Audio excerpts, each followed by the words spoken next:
Hi guys, ഇന്ന് ഈ ഡ്രാമയുടെ next എപ്പിസോഡാണ് കേട്ടോ കാണിക്കാൻ പോകുന്നത്. കഴിഞ്ഞ എപ്പിസോഡിൽ ഭൂയാന്റെ അച്ഛൻ അവളെ കമ്പനിയുടെ നീ CEO ആയിട്ട് അപ്പോയിന്റ്മെന്റ് ചെയ്തിരുന്നു. അതേ കമ്പനിയിലാണ് വെള്ളിയും വർക്ക് ചെയ്യുന്നത്.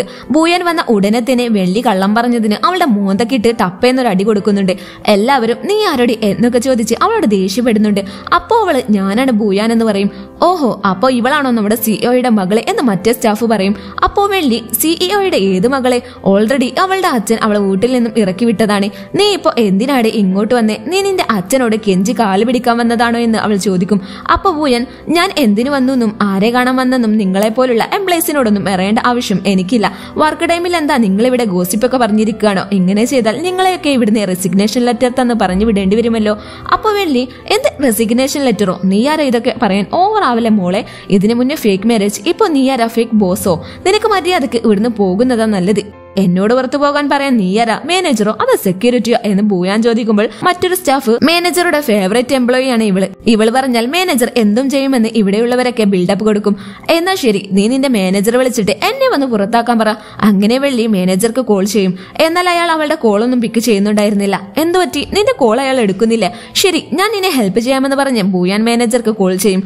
അപ്പോൾ അവൾ കോൾ ചെയ്തതും ഒരൊറ്റ റിങ്ങിൽ തന്നെ അയാൾ വേഗം കോൾ എടുക്കും. ഞാൻ നിങ്ങളുടെ കമ്പനിയിൽ എത്തിയിട്ടുണ്ട്, ആദ്യം എന്നെ വന്നൊന്ന് ഇവിടെ ഒരു കീടത്തിനെ തിരുത്തി ഓടിക്കാനുണ്ടെന്ന് പറയും. ഇത് കേട്ട് വേഗം അയാൾ അങ്ങോട്ട് ഓടിയെത്തും. എന്ത് പറ്റി? നിങ്ങൾ നാളെ വരുമെന്നല്ലേ പറഞ്ഞത്? അപ്പോഴേക്കും ഇന്ന് എത്തിയോ? അതെന്തേ? ഞാൻ എപ്പോ വരുമെന്നൊക്കെ നിങ്ങളോട് ഇൻഫോം ചെയ്യണോ എന്ന് പറയുമ്പോൾ, വേണ്ട വേണ്ട, നിങ്ങളുടെ കമ്പനിയിൽ നിങ്ങൾക്ക് എപ്പോ വേണമെങ്കിലും വരാലോ. അല്ല, നിങ്ങൾ ആരെ റിസൈൻ ചെയ്യുന്ന കാര്യമാ പറഞ്ഞത്? അപ്പൊ ഭൂയൻ വെള്ളിയുടെ മുഖത്ത് നോക്കിയിട്ട് അത് ഇവളോട് ചോദിക്കുന്നത് നല്ലതെന്ന് പറയും. എന്താ വെള്ളി, നിനക്ക് കുറച്ച് ഫ്രീഡം തന്നെന്ന് കരുതിയിട്ട് ഓവർ ആകുന്നുണ്ടോ നീ? മേഡത്തോട് പുറത്തു പോകാൻ പറയാൻ നീയാരാ എന്നൊക്കെ പറഞ്ഞ് മാനേജർ അവളോട് ദേഷ്യപ്പെടും. എന്നിട്ട് ഭൂയാൻ അവളോട്, നിന്നിൽ നിന്നും എനിക്കൊരു കാര്യം കൺഫേം ചെയ്യാനുണ്ട്. അല്ല, ആ ഡോക്ടറിനെ കൂട്ടിക്കൊണ്ടുവന്നത് ആരാണ്? എന്റെ അച്ഛനാണോ അതോ വെള്ളിയാണോ എന്ന് മാനേജറോട് ചോദിക്കും. അപ്പോ അയാളെ, ഇവൾ എന്നോട് ഹെൽപ്പൊക്കെ ചോദിച്ചിരുന്നു, പക്ഷെ ഡോക്ടറിനോട് ഇതൊന്നും പറയാൻ ഞാൻ ആരുമല്ല. ഞാൻ അയാളുടെ നിഴല് പോലും കണ്ടിട്ടില്ല. ഇതൊക്കെ നിന്റെ അച്ഛൻ നിനക്ക് വേണ്ടി ചെയ്തതാണെന്ന് പറയും. എന്നിട്ട് അയാൾ വെള്ളിയോട്, അപ്പോ നീ ഇവരോടൊക്കെ കള്ളം പറഞ്ഞുകൊണ്ട് ഡോക്ടറിനെ നീ കൊണ്ടുവന്നതാണെന്നാണോ പറഞ്ഞത്? എന്താ വെള്ളി, ഇതൊക്കെ വളരെ മോശം തന്നെ എന്ന് പറഞ്ഞ് അവളെ കുറ്റപ്പെടുത്തും. ഇനി ഇങ്ങനെയൊക്കെ ചെയ്താൽ നിന്നെ കമ്പനിയിൽ നിന്നും പുറത്താക്കുമെന്നും പറയും. എന്നിട്ട് അവരോടൊക്കെ ഇനി മുതൽ ഇവരാണ് നമ്മുടെ കമ്പനിയുടെ ന്യൂ CEO എന്ന് പറഞ്ഞ് ഇൻട്രൊഡ്യൂസ് ചെയ്യും. എന്താ ന്യൂ CEOയോ എന്ന് പറഞ്ഞ് എല്ലാവരും ഷോക്കാകും.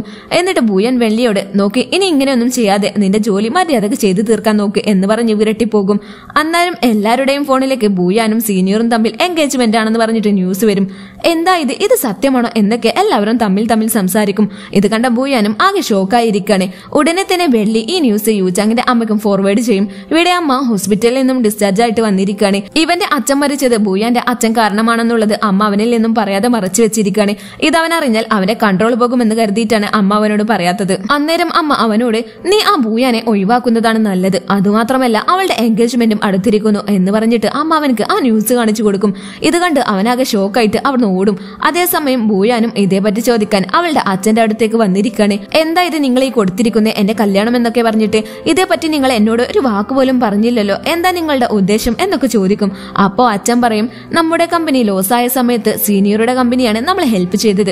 അതുകൂടാതെ അവൻ എന്തൊരു ഹാൻസമാണ്, കൂടാതെ നല്ലൊരു ജോലിയുമുണ്ട്, നല്ലൊരു പണക്കാരനുമാണ്, നിന്നെ നന്നായി സ്നേഹിക്കുന്നുമുണ്ട്. യൂച്ചാനേക്കാളും എന്തുകൊണ്ടും നല്ലത് നിനക്ക് സീനിയറാണ്. അതുകൊണ്ട് നീ സീനിയറുമായുള്ള എൻഗേജ്മെന്റിന് സമ്മതിക്കണം എന്ന് അച്ഛൻ പറയുമ്പോൾ, എനിക്കതിലൊന്നും ഇൻട്രസ്റ്റ് ഇല്ലെന്ന് പറഞ്ഞ് അവൾ അവിടെ നിന്ന് പോകാൻ നിൽക്കും. അപ്പോ അച്ഛൻ, അല്ല മോളെ, നീ എല്ലാം മറന്നുപോയോ? യൂച്ചാന്റെ അമ്മയ്ക്ക് ഹെൽപ്പ് ചെയ്യാൻ ഞാൻ നിന്നിൽ 2 കണ്ടീഷൻ വെച്ചിരുന്നു. ഒന്ന്, നീ നിന്റെ പ്രോഫിറ്റ് എല്ലാം എനിക്ക് ട്രാൻസ്ഫർ ചെയ്തു തന്നു. രണ്ടാമത്തേത് ഇതാണ്, നീ അവനെ തന്നെ കല്യാണം കഴിക്കണം. ഇപ്പോഴും അവന്റെ അമ്മയുടെ അസുഖം ഭേദമായിട്ടില്ല. ഇനിയും ആ ഡോക്ടറുടെ ഹെൽപ്പ് ആവശ്യമാണ്. എനിക്ക് എപ്പോ വേണമെങ്കിലും ആ ട്രീറ്റ്മെന്റ് സ്റ്റോപ്പ് ചെയ്യാൻ സാധിക്കും. അതുകൂടാതെ നീ സീനിയറെ കല്യാണം കഴിക്കാതിരുന്നാൽ യൂച്ചാന്റെ കൈയുടച്ച് അവന്റെ ബോക്സിംഗ് കരിയർ തന്നെ ഞാൻ സ്പോയിൽ ചെയ്യും എന്നൊക്കെ പറഞ്ഞ് അച്ഛൻ അവളെ ബ്ലാക്ക്മെയിൽ ചെയ്യും. നിങ്ങളൊരു നല്ല മനുഷ്യനാണെന്നാണ് ഞാൻ കരുതിയത്, എന്നാൽ അതെല്ലാം തെറ്റായിരുന്നു എന്ന് ഇപ്പോൾ മനസ്സിലായി. നിങ്ങളിപ്പോഴും സെൽഫിഷാണ് എന്ന് ഭൂയാൻ പറയുമ്പോൾ, ഇതെല്ലാം ചെയ്യുന്നത് നിന്റെ നല്ലതിന് വേണ്ടിയാ. ബിക്കോസ് നീ എന്റെ മകളാണ്. നീ തിരിച്ചു വന്ന് നമ്മുടെ ഫാമിലിയിൽ സ്റ്റേ ചെയ്യണമെന്ന് അയാൾ പറയും. ഇപ്പോ സീനിയറും ഇവളെ കാണാനായിട്ട് വന്നിരിക്കുകയാണ്. നിന്റെ അച്ഛനോട് മത്സരിച്ച് കഴിക്കാൻ നീ ആയിട്ടില്ല. ഇനി നീ അവന്റെ കൂടെ തന്നെ ജീവിക്കുമെന്ന് വാശി പിടിച്ചാൽ അവന്റെ ജീവൻ തന്നെ ആപത്തിലായിരിക്കുമെന്ന് പറയും. നീ കാരണമാണ് അവന്റെയും അമ്മയുടെയും കരിയർ നഷ്ടപ്പെട്ടതെന്ന് അവൻ അറിഞ്ഞാലുണ്ടല്ലോ, അവൻ നിന്നെ വെറുതെ വിടില്ല. വാ, നമുക്ക് വീട്ടിൽ വെച്ച് സംസാരിക്കാമെന്ന് പറഞ്ഞ് അവൻ നടക്കും.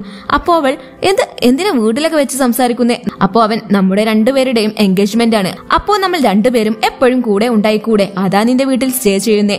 കൂടാതെ ഷിയാങ്ങിന്റെ കാര്യത്തിനും നീ അറിയാതെ അച്ഛൻ നല്ല ഹെൽപ്പ് ചെയ്തിട്ടുണ്ട്.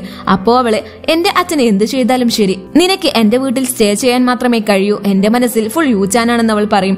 ഈ വിഷയമെല്ലാം അറിഞ്ഞ് റിപ്പോർട്ടേഴ്സൊക്കെ വന്ന് അവളെ ഇന്റർവ്യൂ എടുക്കാണ്. നിങ്ങൾ സീനിയറുമായി എൻഗേജ്മെന്റ് നടക്കാൻ പോകാണെന്ന് കേട്ടു. അപ്പോ നിങ്ങൾ യൂച്ചാനുമായി ബ്രേക്കപ്പ് ആയോ? അപ്പോ കറക്റ്റ് ടൈമിൽ യൂച്ചാൻ അങ്ങോട്ട് വരും. അപ്പോ അവൾ അവനെ നോക്കിയിട്ട് അവർക്ക് അതെ കേട്ടതെല്ലാം സത്യമാണെന്ന് പറഞ്ഞ് അവർക്ക് മറുപടി കൊടുക്കും. ഇത് കേട്ട് അവനാകെ ഷോക്കായി സങ്കടപ്പെട്ടിരിക്കും. എന്നാൽ അവൾ അവനെ കണ്ടിട്ടും കാണാത്ത പോലെ നടന്ന് മെയിൻറ്റ് ചെയ്യാതെ അവിടുന്ന് പോകും. അതേസമയം ബൂയാന്റെ അച്ഛൻ വന്നിട്ട് നിന്നെ കുറിച്ച് ഞാൻ അന്വേഷിച്ചു. നീ നന്നായി പഠിക്കുന്ന ഒരു പയ്യനാണ്. പക്ഷെ കാശില്ലാത്തത് കൊണ്ട് നിനക്ക് കോളേജ് മുഴുവനാക്കാൻ സാധിച്ചില്ല. ബോക്സിംഗിൽ നിന്നും നിന്നെ പുറത്താക്കി. ഞാൻ നിനക്കൊരു കമ്പനി വെച്ച് തരാം. അത് നടത്തി നീ നല്ലൊരു പ്രോഫിറ്റ് ഉണ്ടാക്കിക്കോ. ഇനി മുതൽ ബൂയാന്റെ ഫാമിലിയിൽ ഇന്റർഫിയർ ആകരുതെന്ന് പറയും. അപ്പോ നിങ്ങളാണല്ലേ ബൂയാനെ സീനിയറുമായി ഫോഴ്സ് ചെയ്ത് എൻഗേജ്മെന്റിന് നിർബന്ധിപ്പിച്ചത്? അപ്പോ അച്ഛൻ പറയും നീ കാരണമാണ് അവളെ 6 വർഷം മുമ്പ് വീട് വിട്ട് പുറത്താക്കിയത്. ഇത് കേട്ട് അവനാകെ ഷോക്കായിട്ട് എന്ത് ഞാൻ കാരണം 6 വർഷം മുമ്പ് പുറത്താക്കിയെന്നോ? എന്ത് അതൊക്കെ എന്തിനാ എന്നവൻ ചോദിക്കുന്നുണ്ടെങ്കിലും അയാൾ വാ തുറന്ന് കമാന്നൊരു അക്ഷരം പോലും പറയാതെ അവനോട് കാരണമെന്നും പറയാതെ നിനക്കും വേണ്ടി ബൂയാൻ എത്ര കഷ്ടപ്പെട്ടിട്ടുണ്ടെന്ന് അറിയാമോ? നിന്റെ അമ്മയെ ചികിത്സിക്കാൻ ഡോക്ടറിനെ വിളിക്കാൻ വേണ്ടി നൈറ്റ് ഫുൾ ആ പെരുമഴയത്ത് വീടിന് മുറ്റത്തായിരുന്നു അവൾ. അപ്പോഴാണ് അവൻക്കും സത്യം മനസ്സിലായത്. അതുകൊണ്ടായിരുന്നു അവൾക്ക് അന്ന് പനി പിടിച്ചതെന്നൊക്കെ അവനക്ക് മനസ്സിലാകും. അങ്ങനെയൊക്കെ ചെയ്തത് നിന്നോടുള്ള ഇഷ്ടം കൊണ്ടല്ല, ഞങ്ങളുടെ കമ്പനി കാരണമാണ് നിന്റെ ലൈഫ് സ്പോയിൽ ആയത്. അതുകൊണ്ട് നിന്റെ അമ്മക്ക് അവളെ ഹെൽപ്പ് ചെയ്തതാണ്. ഇനി മുതൽ അവളുടെ പിന്നാലെ നടക്കരുതെന്ന് പറഞ്ഞ് അച്ഛൻ അവിടുന്ന് പോകും. ഇവിടെ വെള്ളി യൂച്ചാനോട് ബൂയാൻ ഒരു ഫ്രോഡാണെന്ന് ഇപ്പൊ നിനക്ക് മനസ്സിലായില്ലേ? അവൾ ആ സീനിയറെ വിവാഹം കഴിക്കാൻ പോകാണെന്ന് പറഞ്ഞു അവന് ദേഷ്യം പിടിപ്പിക്കും. അപ്പോ അവൻ അല്ല എന്റെ അമ്മക്കും വേണ്ടി നീയാണ് ഡോക്ടറിനെ കൂട്ടിക്കൊണ്ടുവന്നത്? ആടാ ഞാനാണ് കൂട്ടിക്കൊണ്ടുവന്നത്. എന്താ നിനക്കൊരു സംശയമെന്ന് അവൾ ചോദിക്കും. അപ്പോ അവൻ നീ എന്തൊരു നുണച്ചിയാ, നീ എന്നെയും എന്റെ അമ്മയും ഇതുവരെ പറ്റിക്കുമായിരുന്നു. ഇനി നിന്റെ ഈ മൂഞ്ചി എന്റെ നിയൽവട്ടത്ത് പോലും കാണരുതെന്ന് പറഞ്ഞ് അവളോട് ദേഷ്യപ്പെട്ട് അവിടുന്ന് പോകും. ഇവിടെ യൂച്ചൻ ബൂയാനെ കാണാനായി വന്നിരിക്കാണ്. അവനെ കണ്ടതും കുഞ്ഞുങ്ങൾ വളരെ ഹാപ്പി ആയിരിക്കും. പക്ഷെ അവൾ കുഞ്ഞുങ്ങളോട് നിങ്ങൾ മുകളിൽ പോയി കളിക്കാൻ നോക്ക്, ഞാൻ ഇവനോട് കുറച്ച് സംസാരിച്ചിട്ട് വരാമെന്ന് പറയും. അപ്പോ അവൻ അവളെ ഹഗ് ചെയ്തിട്ട് നീ എനിക്ക് വേണ്ടി എന്തോരം ഹെൽപ്പ് ചെയ്തിട്ടുണ്ട്. എന്റെ അമ്മയുടെ ട്രീറ്റ്മെന്റിന് വേണ്ടിയല്ലേ നീ ഡോക്ടറെ കൂട്ടിക്കൊണ്ടുവന്നത്? നീ എന്താ ഈ കാര്യം എന്നോട് പറയാതിരുന്നേ എന്നൊക്കെ ചോദിക്കും. അപ്പോ അവൾ അവന്റെ ദേഹത്തെ പാടൊക്കെ കണ്ടിട്ട് ഇതെന്താടെ എങ്ങനെ സംഭവിച്ചേ? നീ എന്റെ അച്ഛനെ കണ്ടിട്ടാണ് വരുന്നത് എന്ന് ചോദിക്കും. അപ്പോ അവൻ അതെ നീ പേടിക്കണ്ട, ഈ വിഷയം ഞാൻ ഹാൻഡിൽ ചെയ്താളാമെന്ന് പറയും. അപ്പോ അവൾ എന്ത് ഹാൻഡിൽ ചെയ്യാം? നിനക്ക് ഈ അടിപിടിയല്ലാതെ വേറെ എന്ത് കാര്യം അറിയാം? നോക്ക് ഞാൻ ഓൾറെഡി സീനിയറുമായി എൻഗേജ്മെന്റ് ആയിട്ടുണ്ട്. ഇനി നമ്മൾ രണ്ടാൾക്കും തമ്മിൽ ഒന്നും തന്നെ ഇല്ല. കൂടാതെ നമ്മുടെ കോൺട്രാക്റ്റും അവസാനിച്ചു.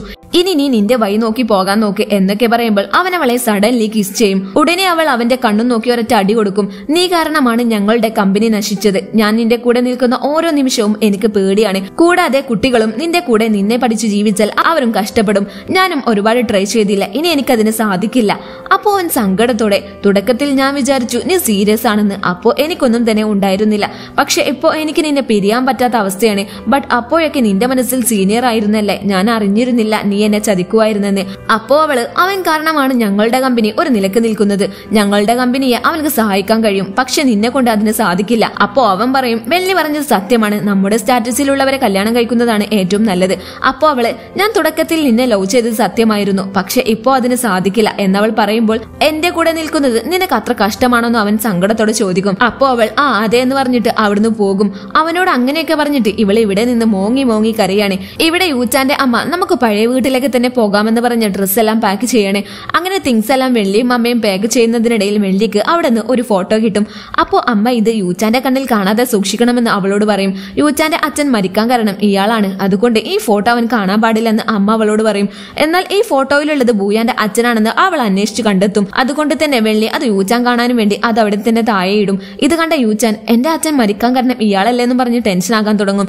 എന്തായാലും ശരി, അവനെ തേടി പിടിച്ച് കണ്ടെത്തി ഞാൻ ആരാണെന്ന് അവനക്ക് കാണിച്ചു കൊടുക്കും എന്നാണ് പറയുമ്പോൾ അമ്മ കരഞ്ഞുകൊണ്ട് നിന്നെ കൊണ്ട് അതിന് പറ്റില്ലടാ മോനെ, അവനുമായി അടിയുണ്ടാക്കാൻ നിനക്ക് കഴിയില്ല. എന്തെന്നാൽ അവനൊരു സാധാരണ ആളല്ല, അവൻ നിന്നെയും കൊല്ലുമെന്ന് അമ്മ അവനോട് പറയും.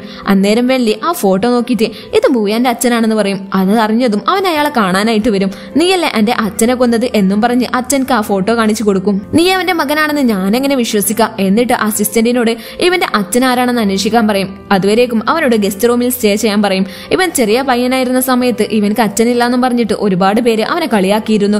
കൂടാതെ പഠിത്തത്തിൽ മിടുക്കനായിരുന്ന അവൻ കുടുംബത്തിനും വേണ്ടി പഠിത്തം മുടക്കി ബോക്സിംഗിൽ ചേർന്നു. ഇതെല്ലാം സങ്കടത്തോടെ ആലോചിച്ച് അവൻ ഡ്രിങ്ക് അടിക്കാൻ തുടങ്ങി. അപ്പോൾ അവനെ കണ്ട് ഭൂയാൻ, നീ എന്താടാ ഇവിടെ ചെയ്യുന്നേ? എന്റെ അച്ഛൻ കാണുന്നതിന് മുമ്പ് ഇവിടുന്ന് പോകാൻ നോക്കെന്ന് പറയും. ആടി, നിന്റെ അച്ഛൻ ഒരു പണക്കാരനാണ്, പക്ഷെ നിന്റെ അച്ഛൻ ഇതെല്ലാം എങ്ങനെ ഉണ്ടാക്കിയതാണെന്ന് നിന്നോട് പറഞ്ഞിട്ടുണ്ടോ എന്നൊക്കെ പറഞ്ഞ് അവളെ ഭയപ്പെടുത്തും. നിന്നെ ബോക്സിംഗിൽ നിന്നും ബാൻ ചെയ്തതിനാണോ നീ ഇവിടെ വന്ന് ഇങ്ങനെ ഫീൽ ചെയ്യുന്നേ?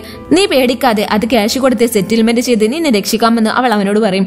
ഇതേ സമയം അച്ഛനെവിടെ? അപ്പൊ അവരുടെ മകനാണ് യൂച്ചൻ. പാവം, അവന്റെ കുടുംബത്തെ ഞാൻ ഒരുപാട് കഷ്ടപ്പെടുത്തിയിട്ടുണ്ട്, അതിനുവേണ്ടി ഞാൻ സെറ്റിൽമെന്റ് ചെയ്തേ പറ്റൂ എന്ന് പറഞ്ഞിട്ട് അച്ഛൻ അവരുടെ ഷെയർസിന്റെ പകുതി അവന്റെ പേരിൽ എഴുതി കൊടുക്കും. കൂടാതെ അസിസ്റ്റന്റിനോട് ഹീറോയിനും സീനിയറും തമ്മിലുള്ള എൻഗേജ്മെന്റും ക്യാൻസൽ ചെയ്യാൻ പറയും.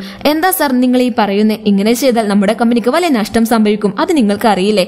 അവൻ കേസ് കൊടുത്താൽ അത് നമ്മൾക്കും പ്രോബ്ലം ആണെന്നും പറയും. എന്നാൽ ഇതെല്ലാം നമ്മുടെ സീനിയർ ഇവിടെ നിന്ന് കേൾക്കുന്നുണ്ടായിരുന്നു. അല്ല, നിങ്ങൾ എൻഗേജ്മെന്റ് ക്യാൻസൽ ചെയ്യാണെന്ന് കേട്ടു. എന്താ നിങ്ങളുടെ ഫ്രണ്ട് മരിച്ചുപോയെന്ന് കരുതിയിട്ട് യൂച്ചാനെയും നിങ്ങളുടെ മകളെയും ഒന്നിക്കാൻ നോക്കുകയാണ്? എന്നെ നിങ്ങൾ മണ്ടനാക്കാൻ നോക്കുകയാണ് എന്നൊക്കെ സീനിയർ ചോദിക്കും. അപ്പോ അച്ഛൻ, അതുമാത്രമല്ല കാരണം, എന്റെ ഫ്രണ്ട് ഇപ്പൊ ജീവിച്ചിരിപ്പുണ്ടായിരുന്നേൽ നിനക്ക് മുന്നിൽ അവർ ഓരോരുത്തരെയും മനസ്സിലാകുമായിരുന്നു. ഇവിടെ എല്ലാം വിധിയുടെ വിളയാട്ടമാണ് എന്ന് അച്ഛൻ പറയും. എന്തായാലും അച്ഛൻ ഭൂയാനെയും യൂച്ചാനെയും ഒന്നിപ്പിക്കുമെന്ന് മനസ്സിലാക്കിയ സീനിയർ അച്ഛൻക്ക് ഏതോ ഒരു ടാബ്ലറ്റ് മാറി കൊടുക്കും. ശേഷം കുറച്ചു കഴിഞ്ഞതും അച്ഛന് എന്തൊക്കെയോ അസ്വസ്ഥത വരാൻ തുടങ്ങും. അയാൾക്ക് നല്ല നെഞ്ഞുവേദന വന്നു തുടങ്ങുന്നുണ്ട്. ഇതേ ടൈം യൂച്ചാങ് വന്നിട്ട്, നിങ്ങൾ ഞാനാരാണെന്ന് തേടി കണ്ടുപിടിച്ചില്ലേ, ഇനി എന്താ ചെയ്യാൻ പോകുന്നതെന്ന് ചോദിക്കും. അപ്പോ അച്ഛൻ, ഞാനാണ് നിന്റെ അച്ഛൻ മരിക്കാൻ കാരണമെന്ന് പറഞ്ഞ് സംസാരിക്കാൻ നിൽക്കവേ യൂച്ചാങ് വന്ന് ദേഷ്യത്തോടെ അയാളുടെ ഷർട്ടിൽ പിടിക്കും. അപ്പോൾ ഇത് കണ്ടുകൊണ്ട് ഭൂയാൻ അങ്ങോട്ട് വരും. അപ്പോഴേക്കും അച്ഛൻ ബോധം നഷ്ടപ്പെട്ട് താഴേക്ക് വീഴും. അപ്പോൾ ഈ സ്റ്റെപ്പ് മദർ ആ കോൺട്രാക്ട് കാണും. ഇവരെന്തിനാ യൂച്ചാന്റെ പേരിൽ 50% കമ്പനി ഷെയർസ് എല്ലാം എഴുതി കൊടുത്തിരിക്കുന്നതെന്ന് പറയും. അപ്പോഴേക്കും അവർ അച്ഛനെയും കൊണ്ട് ഹോസ്പിറ്റലിലേക്ക് പോകും. ഇവിടെ അച്ഛനെ അഡ്മിറ്റ് ചെയ്തിരിക്കുവാണ്. അപ്പോൾ സീനിയർ വന്നിട്ട് അച്ഛർക്ക് കുഴപ്പമൊന്നുമില്ല, പക്ഷെ അച്ഛൻ കോമയിലാണ്, ഹോസ്പിറ്റലിൽ നിർത്തേണ്ട ആവശ്യമൊന്നുമില്ല, വീട്ടിലേക്ക് കൂട്ടിക്കൊണ്ടുപോകാമെന്ന് സീനിയർ പറയും. അപ്പോൾ ഈ നാനി വന്നിട്ട് വളരെ ദേഷ്യത്തോടെ ഭൂയാനോട്, ഒരു കുഴപ്പവുമില്ലാത്ത മനുഷ്യനായിരുന്നു, നീ വന്നതിന് ശേഷമാണ് അദ്ദേഹത്തിന് വയ്യാതായത്, നീ അറിഞ്ഞുകൊണ്ട് ചെയ്തതാകും, നീ ഇതെല്ലാം പണത്തിന് വേണ്ടി ചെയ്തതാണെന്നൊക്കെ പറഞ്ഞ് അവളെ അടിക്കാൻ നിൽക്കും. അതുകൂടാതെ അദ്ദേഹം എന്തിനാണ് ആ യൂച്ചാന് ഷെയർസ് എല്ലാം എഴുതി കൊടുത്തത്, നീ അതെല്ലാം അദ്ദേഹത്തെ ഫോഴ്സ് ചെയ്ത് ചെയ്യിപ്പിച്ചതാകും എന്നൊക്കെ പറഞ്ഞ് അടിക്കാൻ നിൽക്കും. അടികൊള്ളാതിരിക്കാൻ സീനിയർ അവരെ തടുക്കുന്നുമുണ്ട്. ശേഷം ഭൂയാൻ യൂച്ചാനോട്, എന്റെ അച്ഛൻ എന്തിനാണ് നിനക്ക് ഷെയർസ് എല്ലാം എഴുതി വെച്ചേ, നീ എന്താടാ എന്റെ അച്ഛനെ ചെയ്തേ എന്നൊക്കെ അവൾ ചോദിക്കും. അപ്പോ അവൻ, ഞാനൊന്നും തന്നെ ചെയ്തിട്ടില്ല, നിന്റെ അച്ഛൻ ചെയ്തതിന് ഇങ്ങനെ ഒരുപാട് പ്രായശ്ചിത്തം ചെയ്യേണ്ടി വരും. അപ്പോ അവൾ, എനിക്കെല്ലാം മനസ്സിലായി, അച്ഛൻ നമ്മൾ രണ്ടാളെയും വീർപ്പെടുത്തിയത് കൊണ്ടല്ലേ നീ ഇങ്ങനെയൊക്കെ ചെയ്തേ. അപ്പൊ അവൻ ദേഷ്യത്തോടെ, എന്താടി ഞാൻ എന്തോ തെറ്റ് ചെയ്ത പോലെയാണല്ലോ നിന്റെ സംസാരം, എന്തെങ്കിലും സംശയമുണ്ടെങ്കിൽ നീ പോയി പോലീസിന് കോൾ ചെയ്യുമെന്ന് അവൻ പറയും. പോലീസ് വന്നാൽ എല്ലാം അറിയാമല്ലോ എന്നൊക്കെ പറഞ്ഞ് അവളോട് ചൂടാകും. അപ്പോൾ സീനിയർ അങ്ങോട്ട് വന്ന് അവളെ സേഫ് ആക്കിയിട്ട്, എന്താടാ നീ ചെയ്യുന്നേ, നിനക്ക് ഷെയർസ് എല്ലാം കിട്ടിയെന്ന് കരുതിയിട്ട് നീ വലിയ ആളാകാനൊന്നും നോക്കണ്ട, ഇത് എന്റെ ഫിയാൻസിയാണ്, അവൾക്ക് കുറച്ച് റെസ്പെക്ട് ഒക്കെ കൊടുക്കാമെന്ന് പറഞ്ഞ് കിട്ടിയ ചാൻസിൽ അവൻ ഗോൾ അടിക്കും. അപ്പൊ യൂച്ചാൻ, നിന്റെ ഫിയാൻസിയെ നീയല്ല സംരക്ഷിക്കേണ്ടത്, നെക്സ്റ്റ് ടൈം അവൾ എന്റെ കടുത്തേക്ക് വരാതെ നോക്കിക്കോ എന്ന് പറയും. അപ്പോൾ അവനക്ക് ഭയങ്കര ഡൗട്ട് അടിക്കും. അവൻ അച്ഛന്റെ റൂമിലേക്ക് പോകുന്ന അതേ ടൈമിലാണ് സീനിയർ റൂമിൽ നിന്നും ഇറങ്ങിയത്. അതെല്ലാം ആലോചിച്ച് അവനായിരിക്കും അച്ഛനെ എന്തെങ്കിലും ചെയ്തിട്ടുണ്ടാവുക. ഈ ടൈമിൽ ഭൂയനെ അവന്റെ കൂടെ ഒറ്റയ്ക്ക് വിടാൻ പാടില്ലെന്നൊക്കെ അവൻ മനസ്സിൽ പറയും. ഇവിടെ ഭൂയാൻ അച്ഛനോട്, എന്നോട് ക്ഷമിക്കച്ച, ഞാൻ കാരണമാണ് നിങ്ങൾക്ക് എല്ലാ പ്രശ്നവും ഉണ്ടായത്, നമ്മുടെ ഫാമിലിക്കും യൂച്ചാന്റെ ഫാമിലിക്കും എന്താ പ്രശ്നമെന്ന് എനിക്കറിയില്ല, പക്ഷെ എന്തായാലും യൂച്ചാൻ നിങ്ങളോട് ചെയ്തത് വലിയ തെറ്റാണെന്ന് പറയും. അപ്പോ അവരുടെ സെർവന്റ് ഓടി വന്നിട്ട്, യൂച്ചാൻ അവന്റെ ആളുകളെ എല്ലാം കൂട്ടി വന്നിട്ടുണ്ട് എന്ന് പറയും. ഉടനെ ഭൂയാൻ പോയിട്ട് അവനോട്, എന്റെ അനുമതി ഇല്ലാതെ ചെയർമാനെ ആർക്കും കാണാൻ പറ്റില്ല, ഇതെന്റെ വീടാണ്, നീ വേഗം ഇവിടുന്ന് നിന്റെ ആളുകളെയും കൂട്ടി പോകാൻ നോക്കെന്ന് പറയും. അപ്പോ അവൻ, എന്താ മോളെ നീ അങ്ങ് മറന്നോ, ഞാൻ നിന്റെ ഹസ്ബൻഡ് അല്ലേ, നിന്നെ ഞാൻ ഒറ്റയ്ക്ക് വിടില്ല, എനിക്ക് ഇന്ന് ഇവിടെ സ്റ്റേ ചെയ്യണമെന്ന് അവൻ പറയും. എന്ത് ഹസ്ബൻഡോ, ഞാൻ ഓൾറെഡി ആ കോൺട്രാക്ട് ടെർമിനേറ്റ് ചെയ്ത് കഴിഞ്ഞു, ഇനി ആ പേരും പറഞ്ഞ് ഇങ്ങോട്ട് വന്നേക്കരുതെന്ന് അവൾ പറയും. അപ്പോ അവൻ, ഓഹോ നീ മാത്രം അങ്ങ് ടെർമിനേറ്റ് ചെയ്താൽ മതിയോ, ഞാൻ അതിൽ സൈൻ ചെയ്തിട്ടില്ലല്ലോ, അപ്പൊ ഇപ്പോഴും ഞാൻ നിന്റെ ഹസ്ബൻഡ് ആണെന്ന് അവൻ പറയും. അതുകൂടാതെ എനിക്ക് ഈ ഹുംഫു ഗ്രൂപ്പിൽ 50% ഷെയർസും ഉണ്ട്, അപ്പോ ഈ വീട്ടിലെ പകുതി എനിക്ക് സ്വന്തം, ഞാൻ സ്റ്റേ ചെയ്യുന്നത് ഇത്രയൊക്കെ റീസൺ പോരെയെന്ന് അവൻ അവളോട് ചോദിക്കും. ഇത് കേട്ട് ആകെ ദേഷ്യം വന്ന ഭൂയനെ അവനെ അടിക്കാൻ നിൽക്കവേ അവൻ അവളുടെ കൈ പിടിച്ചു വെക്കും. ആഹാ, ഹുംഫു ഗ്രൂപ്പിന്റെ ചെയർമാനെയാണോ നീ അടിക്കാൻ നോക്കുന്നേ, എന്നെ എന്തെങ്കിലും ചെയ്താലുണ്ടല്ലോ, നിന്റെ അച്ഛൻ കഷ്ടപ്പെട്ട് വെച്ച ഈ ടോപ്പിൽ നിൽക്കുന്ന കമ്പനി ഉണ്ടല്ലോ, അത് ഞാൻ അങ്ങ് ബാക്ക് കറപ്റ്റ് ആക്കിയിട്ട് മാറ്റും, പിന്നെ നിങ്ങളാകെ കഷ്ടപ്പെട്ട് റോഡ് തണ്ടേണ്ടി വരും. അപ്പൊ ഹീറോയിന്റെ നാനി വന്നിട്ട്, ഇതിനെല്ലാം കാരണം നീയാണെന്ന് പറഞ്ഞിട്ട് ഭൂയാൻ അടിക്കാൻ നിൽക്കും. അപ്പൊ യൂച്ചൻ അവരുടെ കൈ തടഞ്ഞു വെച്ചിട്ട്, നിങ്ങളാരാ എന്റെ ഭാര്യയുടെ മേൽ കൈ ഉയർത്താൻ, ഞാനിവിടുന്ന് പോകുന്നത് വരെ അവളെ ടോർച്ചർ ചെയ്യാൻ ഞാൻ ആരെയും സമ്മതിക്കില്ല, മര്യാദക്ക് മരുന്ന് കഴിച്ച് ഉറങ്ങാൻ നോക്കെന്ന് പറഞ്ഞ് അവരോട് പോകാൻ പറയും. അപ്പോ ആ നാനി എന്നോട് വീട് വിട്ട് പോകാൻ പറയാൻ നീയാരാ, ഞാൻ ചെയർമാന്റെ ഭാര്യയാണ്, ഞാൻ ഇവിടെ തന്നെ ഉണ്ടാകുമെന്ന് അവർ പറയും. അപ്പോ അവന് എന്ത് എല്ലാ ഷെയർസും എന്റെ പേരിൽ എഴുതി വെച്ചിട്ട് ശരീരം വയ്യാതെ തളർന്നു കിടക്കുന്ന ആ കിളവന്റെ വൈഫോ, ആഹാ നല്ല കാര്യം, ഞാൻ വീട്ടുജോലി ചെയ്യാൻ ഒരു വേലക്കാരിയെ നോക്കിയിരിക്കുവായിരുന്നു, ഇപ്പോ ആളെ കിട്ടി, ഇനി മുതൽ എല്ലാ വിലയും നീ ചെയ്യണമെന്ന് അവൻ അവരോട് പറയും. അപ്പോ ആ നാനി ഭയങ്കര ദേഷ്യത്തോടെ എന്റെ മകൻ വന്നിട്ട് കാണിച്ചു തരാം ഞാൻ ആരാണെന്ന്, നിങ്ങളെല്ലാം അവൻ അടിച്ച് തുരത്തി ഓടിക്കുമെന്ന് പറയും. ശേഷം യൂച്ചൻ അവന്റെ ആളുകളോട് അവന്റെ തിങ്സ് എല്ലാം ഇങ്ങോട്ട് എടുത്തുകൊണ്ടുവരാൻ പറയും. അപ്പൊ ബൂയാൻ എന്താ നിന്റെ മനസ്സിൽ, നീ വിചാരിക്കുന്ന പോലെ ഒന്നും തന്നെ നടക്കില്ല, എനിക്ക് നിന്റെ മേൽ ഒരു ഇൻട്രസ്റ്റും ഇല്ല. അപ്പോ യൂച്ചൻ വില്ലേജിൽ നിൽക്കുന്ന സമയത്ത് നമ്മൾ രണ്ടാളും മഴയത്ത് വെള്ളം ചോരുന്ന വീട്ടിൽ ഒരുമിച്ച് കഴിഞ്ഞവരാണ്, അപ്പോ ഇനി മുതൽ അങ്ങനെ തന്നെ ആയിരിക്കും, ഞാൻ എന്താണോ വിചാരിക്കുന്നത് അത് തന്നെ നടക്കും എന്ന് പറഞ്ഞിട്ട് അവളെയും തൂക്കി പോകും. ഈ ഒരു സീൻ കണ്ട് സീനിയറാകെ ടെൻഷനായിരിക്കാണ്. അതോടെ ഈ എപ്പിസോഡ് ഇവിടെ അവസാനിക്കുന്നു. ഈ വീഡിയോ ഇഷ്ടപ്പെട്ടാൽ ലൈക്ക് ചെയ്യണേ, ഈ എപ്പിസോഡ് ഇഷ്ടപ്പെട്ടെങ്കിൽ കമന്റ് ചെയ്യണേ. അപ്പോ ഓക്കെ, ബൈ.